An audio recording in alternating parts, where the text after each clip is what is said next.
Jan Å fra KF. KF klar til Steipa-finalen i morgen? Det tror jeg helt sikkert, vi er. Vi har forberedt os hele ugen, så alt er muligt.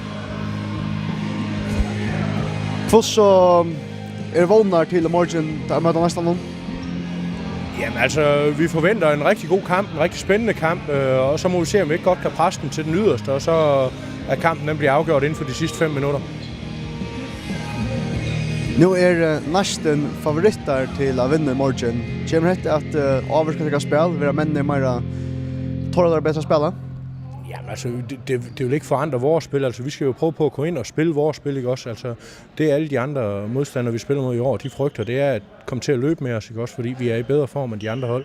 Så kan man sige, at Neisten, de har nogle spillere, der er i super god form, ikke også? Men vi har 14-16 spillere, vi bruger hver eneste gang i sådan nogle kampe, hvor de kun bruger 7-8, når kampene de er tætte. Så vi håber, at vi kan komme til at spille vores spil og få præget spil på vores måde, og så har vi en meget bedre chance mod Neisten også. Nu det kveld i åren Steipa-finalen, og til møtes og en liten vending og en sort pep-talk. Hva sier en vendjere til sånne dranger kveld i åren Steipa-finalen? Jamen, jeg siger, at vi skal slappe af, og vi har egentlig snakket om det. Vi snakker om det allerede i mandags, hvor det var sådan, jeg sagde, men nyd den her uge, ikke også? Altså, for mange af drengene, der er det første gang, de er i en stepperfinale, og i det hele taget bare en finale. Så nyd det, ikke også? Og slug det hele til jer så meget nu kan, fordi at i løbet af de næste mange år, der kommer de også i mange andre finaler. Så tag ved lære i den her finale, og så sørg for at få sovet godt her i nat. Sidste Edlund, hvert et godt udslit i morgen mod næste måned?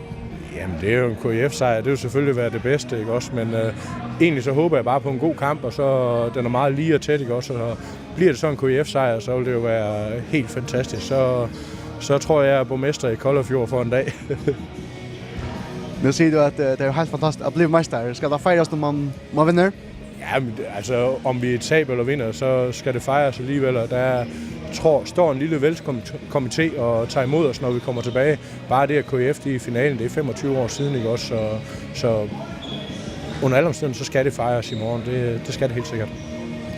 Jan Å, Venjar og resten av KIF, gå etter i morgen. Mange tak skal du have.